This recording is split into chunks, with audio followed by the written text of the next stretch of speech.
Hey, this is Chris Krimitsos, and you're listening to Chasing Dreams with Amy J.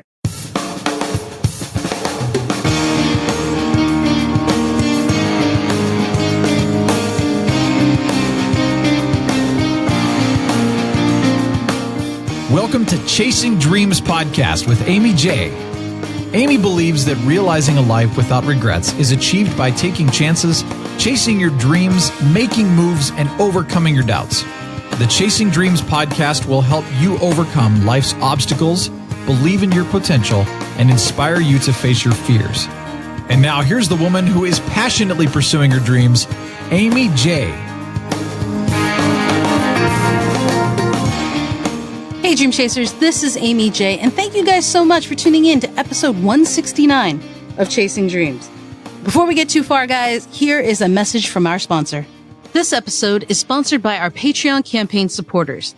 Thanks to all of you for not just your monetary support, but for also believing in my mission to help inspire, empower, and equip people to chase their dreams. Your help makes it possible for me to continue that work.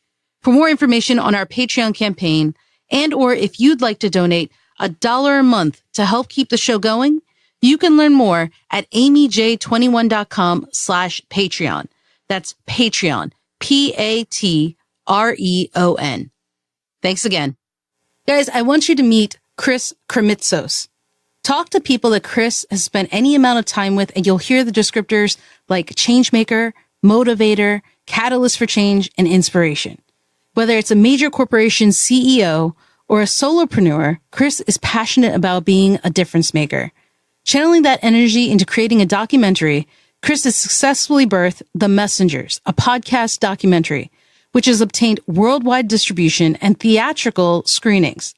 With a unique skill set programmed to stay out and in front of rapid change, Chris, as a speaker, as a business leader, and as a source for growth, is empowering audiences towards better opportunities for succeeding in business in the 21st century.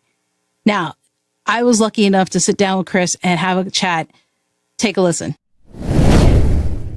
Hey, Chris, welcome to the show. Amy, thanks for having me on the show. Listen, you came across because you did something intriguing, which I've never run into. I know podcasters. I've been to podcast conferences, but you took things a step further and created a podcast documentary, which is phenomenal. Congratulations on that, by the way. Thank you so much. I just came back from San Antonio touring it. It'll be playing in Spain, and it just keeps on being screened all over the planet. So it's really exciting. So before we talk more about the podcast documentary and how we got to that point, let me, for the viewers and listeners who don't know you, let me take it back to young Chris. What did young Chris want to be when he grew up? When I was 8 years old, I come from a big fat Greek family, so I wanted to be a diner owner. I wanted to own a diner. I grew up in New York, so I used to draw diners on the back of my papers. But quickly, I guess I got to work in my uncle's diner, and I realized that wasn't really something I wanted to do. The reality hit you? Yeah, the reality, well, really wasn't even the reality. I worked as a dishwasher one day, and my Uncle Gus came up to me, and he was like the patriarch of the family, and he looked at me and he said, you got to wash dishes faster. And I said to him, the only way I'm going to wash dishes faster is if I put my hands through the steam and I'll get burned. He goes, that's how we work here. You put your hands through the steam and then you get callus on your skin. I was like, well, I'm not doing that. So at the end of the shift, he looked at me, and I was like looking for his approval, and he sealed my fate by saying, don't ever come back here, is how he started. He gave me $50. I remember that. I was like, oh, wow, $50 bill. And he goes, don't ever come back here. And then I was like, wow, what a real, I don't want to say the words I was thinking, but they weren't good. Wow. And then he followed it up with words that changed my life, actually. He said, look, I saw you talking to customers during your lunch break. You have a gift, and your gift is communicating with people. And if you go to school and you develop all your gifts, and then you want to come back to this diner, I'll have you here with open arms. I'll invite you back. But until that time, I want to see you develop your gifts and don't ever step foot back on this diner. So he wanted more for me. Yeah. And it was a huge pivotal moment in my life. And, subconsciously, consciously, I did exactly what he said. I developed those gifts. And I have a unique gift of connecting with people and creating, I guess, communities and events. And I guess my uncle saw that from me just talking to clients, his customers out on the diner bench on the countertop when the customers come in and out. And this is a New York diner. Mm-hmm. So you're talking about people who have been there forever, like generational, everybody knows each other. The same guy orders a coffee. It's like in every movie scene where you see people opening up their newspapers and they're all reading the same paper at the same time in the morning. Now it's probably looking at iPad screens, but it was that kind of place. My uncles have had it for over 50 years. Have you had anyone else comment on that ability similar to your uncle? I've had nicknames as a child. So one was in Greek. My aunts in Greece gave me the nickname the magnetophono, which means the recorder. So I love recording or asking stories and listening. And I've always had a love for people and their stories. So it's a gift, I guess I developed early on, or I was also born with some of it. And then I've just been able to develop that gift throughout my life. And so as you're moving through life, you're kind of figuring out what you want to do. How do you get to, because you have done TV shows and you have done event planning. Was that a natural progression of your uncle's words that you just kind of saw through academics and experience? Well, I never liked school. So let me just put that out there. I was really good at school, but I never really participated because I didn't understand the point. So I'm one of those people. I knew I was going to be an entrepreneur when I was like 8 or 10. Oh, wow. So I knew I would never need college. I know it sounds weird, but I kind of already knew that out of the gate. So I still went to 3 different colleges. I just never got a degree. And so I'm a lover of learning, just not having to learn for a structured reason.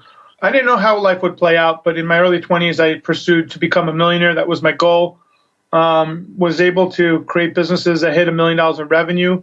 And I was not fulfilled. And then I basically moved to Florida at my mid to late 20s.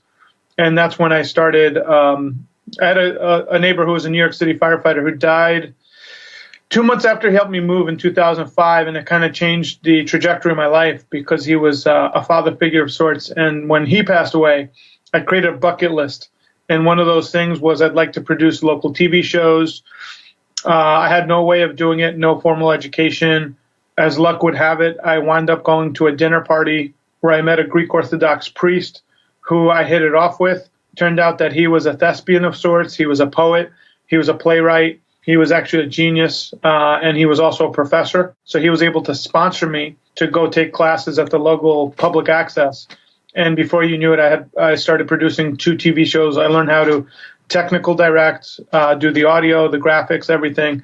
And those TV shows kind of took off. And that's what built my career in the media space. So I'm seeing where the background and the knowledge for the documentary is coming from.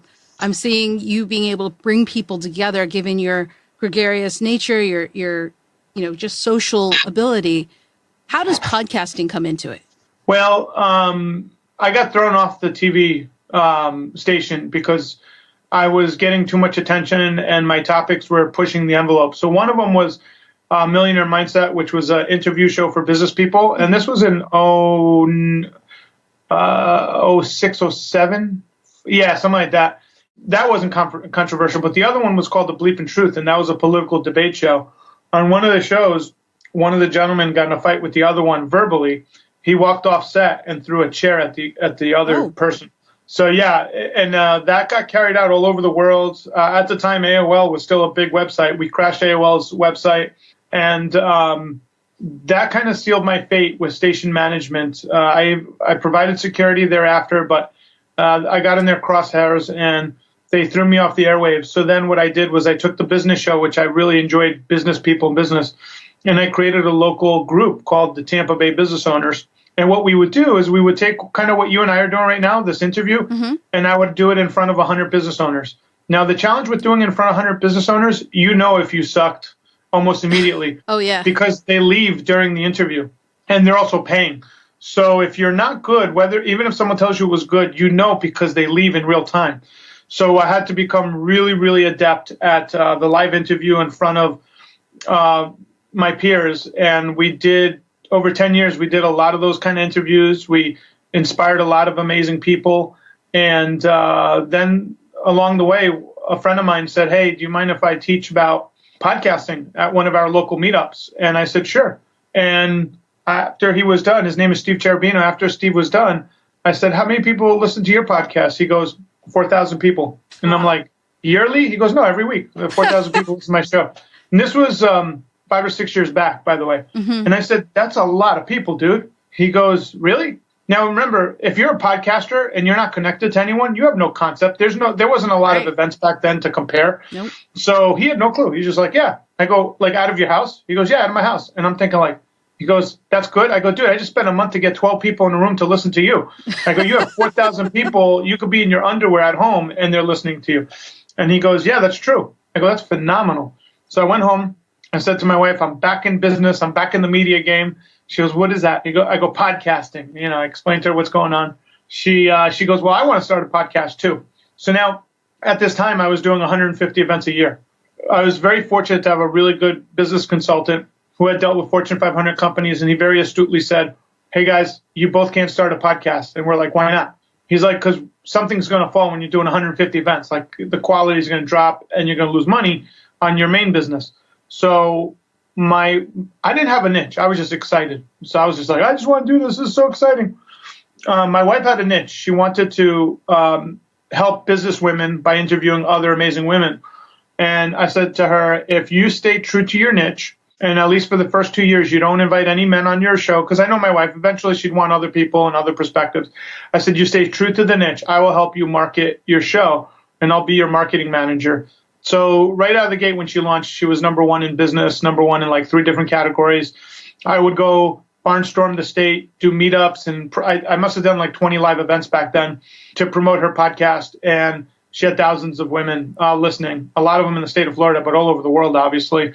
And Biz Women Rock now. I mean, my wife has it's a pretty big podcast, and she just launched Meditation for Women, which is, I think, going to be even bigger. It'll be a lot bigger as far as global reach. But with Biz Women Rock, Katie has over 5,000 women in a Facebook group. She does amazing work. It's all out of the house. So it's one of those businesses where she doesn't, she could be location independent. So it's pretty amazing stuff. At the same time, I noticed that she had in the early days, there wasn't a lot of the resources that we have now in the podcasting space. So she would pull all-nighters. She must have pulled like 40 all-nighters trying to figure out the technology, the editing. She was doing it all herself. So back then, this was before there was really any big event. I mean, there was other events, but at this time, there was no real like podcast-specific event. Right. And I created one in Florida. And then 6 months later, Podcast Movement came out, and we were so glad to support it on Kickstarter and head out to that. But we were already doing it in Florida. It was just local in Tampa and Sarasota. And then we organized it as a conference the next year. So next year will be the 5-year anniversary of Podfest. Technically, we've been doing 6 years, but we don't count that first year because it was all ugly. They were like workshops and helping people. It was the beginnings. Yeah, just like anything else, we started ugly. We did 2 workshops, and then 6 months later, we were so happy to see Podcast Movement, and at the same time, we just organized ours as a conference in Florida, and it just kept doubling in size. And now now we're in Orlando, and it's an international conference. So it's amazing how trying to help people and find a platform to get someone's message out there kind of has led to all this stuff. Now, when you say you started ugly, right? It's the beginnings. You're figuring it out. Did you think that it would grow to where it is today, being international, because your podcast conference, Podfest, is probably the second most, not even the second, you and Podcast Movement, both of you are so known. Yeah, they're the 2 largest conferences in the space. Did you expect that? Our focus on independence. No, I was just happy that the medium was growing, and I was just happy to put on an event. And then my attendees were like, you really need to move this out of Tampa. We got to take it to Orlando. And I was like, why? They're like, the numbers will double, triple, because it'll just be easier to get to that city. Mm-hmm. So I didn't quite expect it to be where it is now. I did expect the medium podcasting to grow, but I didn't realize that I would own one of the 2 largest conferences in the space. And it's been a really cool ride. And for us, what's cool about our event is we retain everybody that comes to our event, shows up year in and year out. So we have a really tight-knit community of individuals, and we love that. What I love about what you're doing, and I hope to make it out this year or 2019 for Podfest, is it's not a competition. You know what I mean? In the sense that you guys are primarily the first of the year, and Podcast Movement is kind of like that second half of the year. So it's like continuous podcasting, and one supports the other. And yeah, I think it's good for the medium. Podcast Movement in the early years used to be our sponsor. They used to sponsor the event, and we would literally sell 25 to 30 or sometimes 40 tickets out to Podcast Movement, and we'd all go over there. So I agree with you. It's good for the medium. It's good to have two big conferences 6 months apart so we could all meet up. Yeah. It's just good, and we should all help each other. When I go out to Fort Worth, sometimes I'll be speaking or do some consulting in Fort Worth. I'll hang out with Gary Leland, who's one of the founders of Podcast Movement, and we'll chill and talk about what we're doing. And I think that's what'll help this medium keep growing, is if we all keep collaborating. And you've really, really kind of sunk your teeth and dived right into podcasting in the sense of you created The Messengers, the documentary. And so what led you to creating a documentary about that? Because I thought it first of its kind, about a medium that's growing the way it is. And if you guys haven't seen it, we'll link up The Messengers documentary for you to find. It's in so many different places that you can watch and stream. So we'll get that for you. But for you, Chris, what led you to creating that?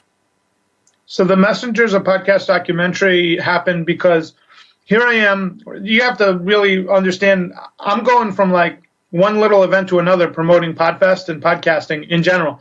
I became like a Pied Piper of sorts. And I got really tired of having to answer, what is podcasting? So in today's day and age, people know the word.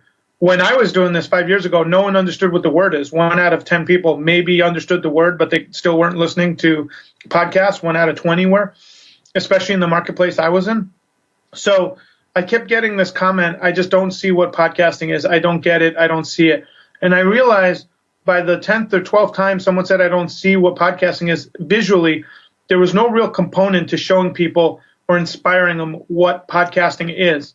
So before one of the Podfests, I think it was 2015 Podfest, 2016 Podfest, I believe, I went up to one of my friends who is a local like video guy, and I said to him, his name is Neil. I said, Neil, do you think that we have a chance of possibly making a visual representation of podcasting that would inspire people?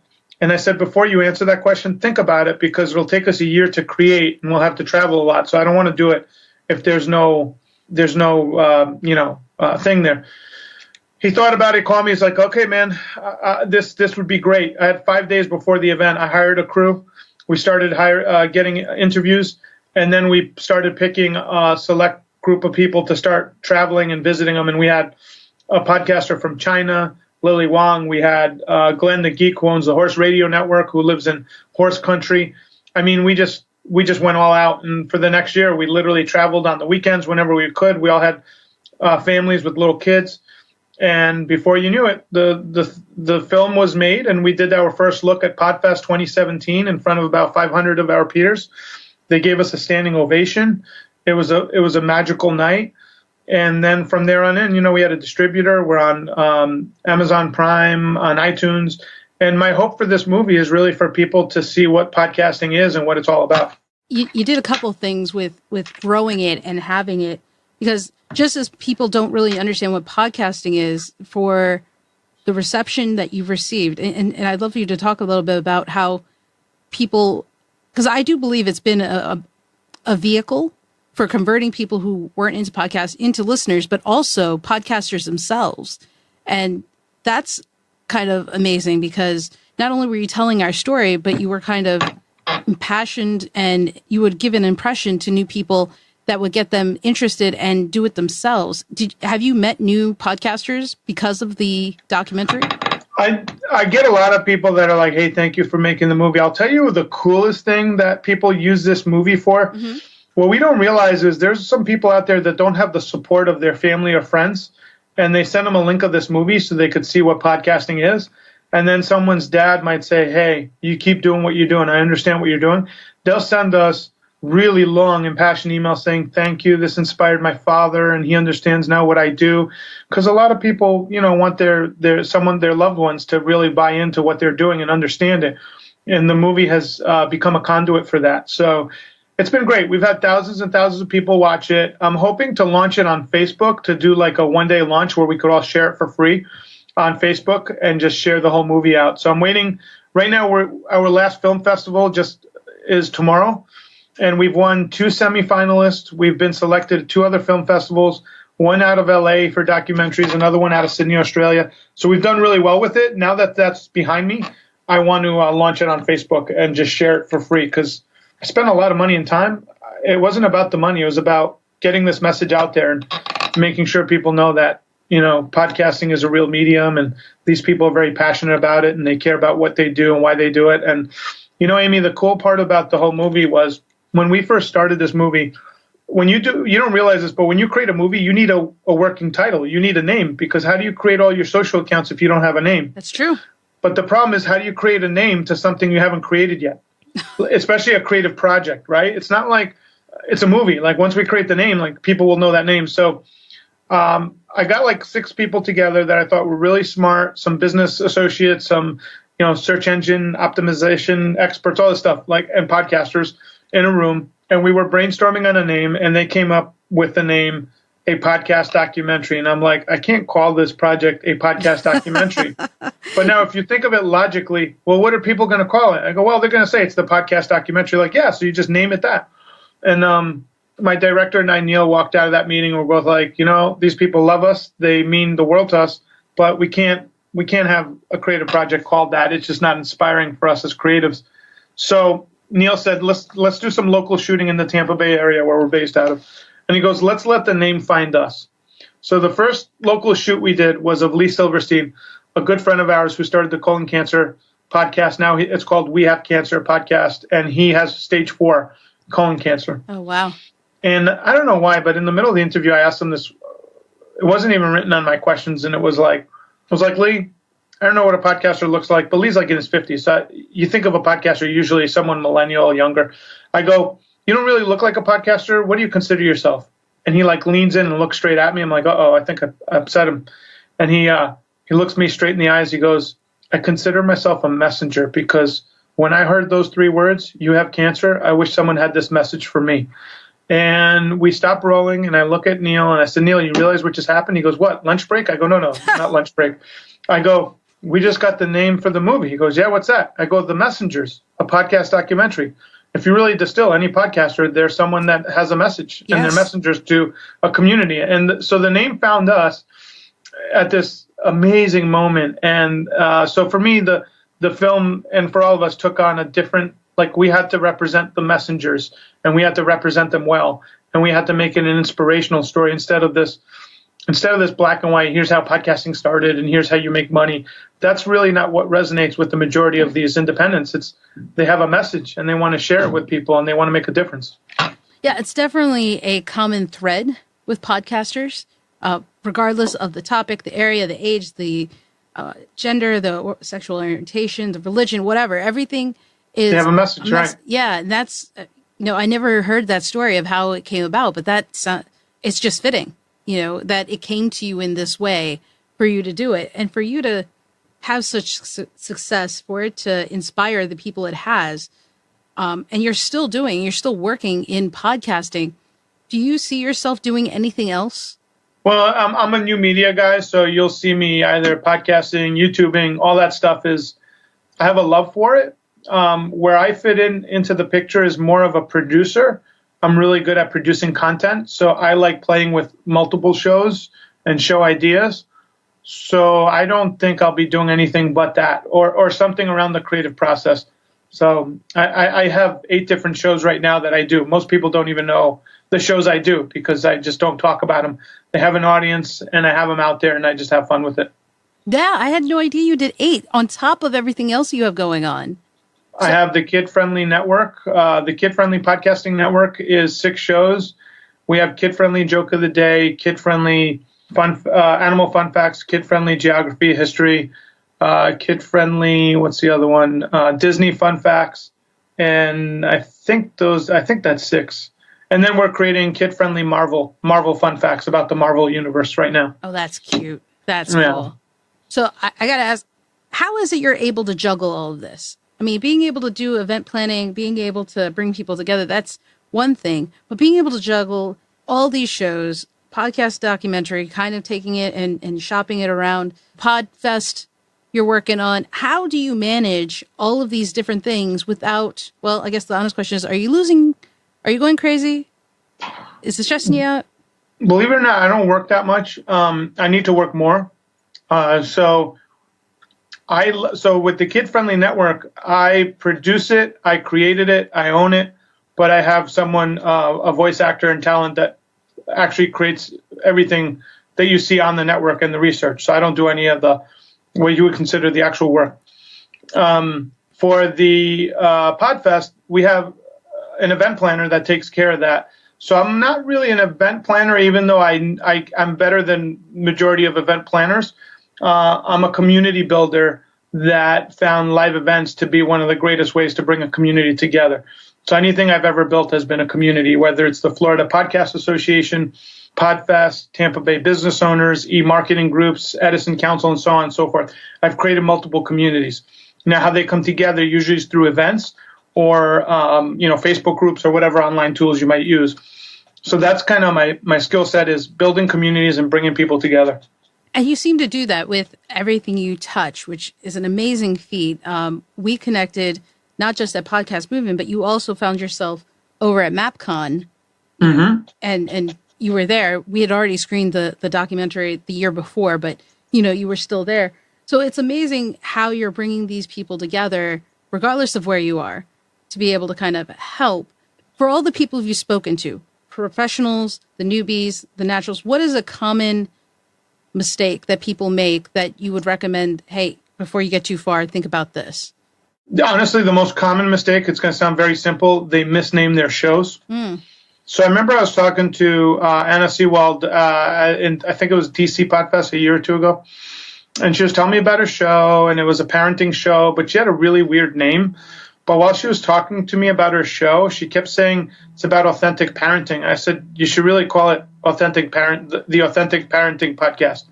And she goes, it can't be that easy. I go, it is, because that's the exact name. That's what you're telling me you want. Right. That other name you have should be your subtitle. She changed. I didn't know about, so I met her, I talked to her, whatever.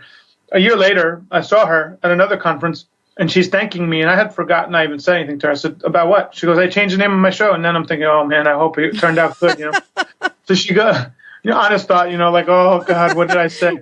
So I said, what'd you name it to? She goes, Authentic Parenting. I go, what happened? She goes, my downloads went up 300%.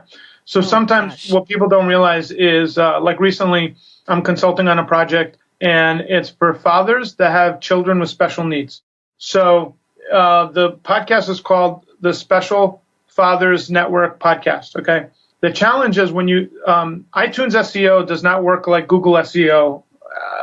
It mirrors it in some ways, but it doesn't work the same. So if I type in father in iTunes, I get a lot of Catholic priest shows. So I told them you could guess what is the key word for father in today's day and age, Amy. You could take what would you call a father? Dad. Right. So dad is the right word for iTunes. Usually it's called a dad podcast. So we rebranded it to the Dad to Dad podcast. And then the tagline is, mentoring fathers who have children with special needs, or so it's all about playing on the word. So that's one, and then there's another one that's a close second. Stop when you're introducing your guest. You should be doing the introduction and then getting to whatever it is the point is of the show. So, for instance, I have a show called Conference Cash Flow where I teach people how to put on live events. And Amy, let's just say I'm interviewing you, and let's just say your specialty is in working with speakers, for argument's sake. Okay. So I would say, hey, on today's show, we have Amy J. And Amy's a specialist in finding really great presenters that have really great content. And on today's show, she's going to talk about how she gets that done in a very efficient way. Amy, tell me, how did you first get into identifying really amazing speakers compared to your run-of-the-mill speakers? So basically what I just did is, if it's a content-based show about like content, I got right to the content. I didn't have to worry about any other extra curricular information, and that's what the audience wants. And you're doing that show yourself? Conference Cash Flow, yeah, that's me. I have it on hold right now because I was doing interviews. Right. And honestly, I know so much about. I've done 2,000 events. I'm gonna turn it into a solo show where every week I'll just record. I go to a lot of events too, so I have a lot of tips that I could give people just from an event I had just been to, or just tips. I'm going to make it more of a tip show where I'm the expert. So it's interesting because, initially you started out with Biz Women Rocks and Katie's podcast, and it seems now you've caught the bug and have jumped into it. So is it different being on the other side, first marketing and now kind of doing it yourself? Well, I've always, with the TV shows, I was in front of the camera. So I've always been like in media. So I love it. I don't mind being a number two. It depends if your ego could take it. So for me, I'm just as good a number two as I am a number one. Quite honestly, it's about your skill set and where you're strongest as. For me, my strength above all things is I'm a phenomenal community builder. So that's probably why I will always gravitate towards bringing people together through events. It's a muscle I've built up, and it's a skill set I have that makes me very unique. As far as being in front of the mic, the only challenge, and this is something I tell all perfectionists, of which I'm one of, is I always say start ugly, meaning it's never going to be as pretty as you have it in your head. Just start and then get better as you go along. So, when you're in front of the mic, I could hear myself say something, and while I'm saying it, I'm like, why did I just say that? I got to cut that out. So eventually you want to get as quick as you can to one take, so that way you save your time on editing and save your editor time on cleaning up your show. So I enjoy both, to be honest with you.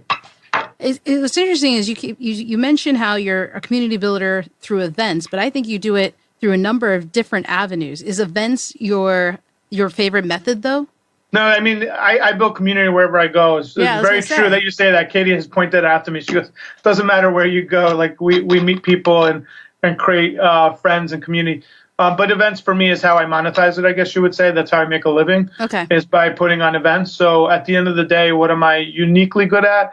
I understand how to facilitate events. I understand what the attendee wants. I mean, Podfest is very unique, and I know you've heard the buzz about Podfest, but like we start Podfest with a strategic alliance. Basically, think of it as speed networking, but I've taken all the pain out of speed networking where no one has to memorize anything. I have everything prompted up on the screens, and literally within a 2-hour time frame, you're meeting 30 people as the conference starts. So you end up meeting 30 people, of which you're probably going to have 3 or 4 of them will be lifelong friends. And the others will be people you know and love and you could connect with when you go to other meetings. But we end Podfest. Our closing keynote is probably the best keynote you just can't buy. Our closing keynote is the audience. We put 2 mics up on the stage, and for 45 minutes, everybody lines up, and they get 30 seconds to tell us what they're grateful for and who they're grateful for. So it's very powerful. Yeah, there's something about being in a room of positivity like that is not just inspiring, but really revs you up. It's infectious. Yeah, it really is. Infectious is a great adjective for it. I feel it. I've said it before. I feel it at Comic-Cons and things like that because it's just powerful. But I think I'm excited if I can end up going to Podfest to see and experience that.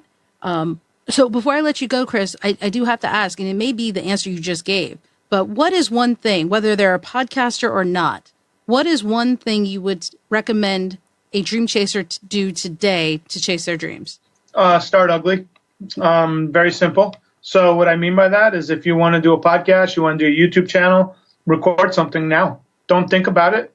I don't care if you don't have the right mic. I don't care if you have your phone. Use everything at your disposal and start. And as you see what you have, maybe you record an audio track and you'll see what you like, what you didn't like, while you're waiting for your mic to come in through Amazon or wherever you ordered it. The main thing is start ugly. Get it out of your head and put it out into the world. And that'll help you succeed, because what we have found, I've helped hundreds of people get started. The people that start ugly, and even if the ones that barely know what they want to do, but they started, always beat the people that are waiting to start perfectly. Almost always. 9 times out of 10, if not 19 out of 20. So we had a friend recently, he started the branding show a couple years back. And every day he'd give you a branding minute or something. And 4 or 5 months in, he got bored. And he's like, Chris, I'm going to put it on hold. I don't know what I want to do with it, but I don't want to do it anymore. And we said, okay. And then he pivoted, and he realized he loved playing golf. So he started the Private Club radio show. And it was a show dedicated to private club managers of golf clubs. He now is the #1 expert in the world to private clubs all over the world. He gets speaking gigs. He sells out his books. It's pretty amazing. So start ugly. That's my advice. And great advice it is. Chris, thank you so much for taking time out of the day to talk to me. And I appreciate it, sharing your knowledge and experience with the audience. Thanks, Amy J. So guys, that was Chris Krimitsos.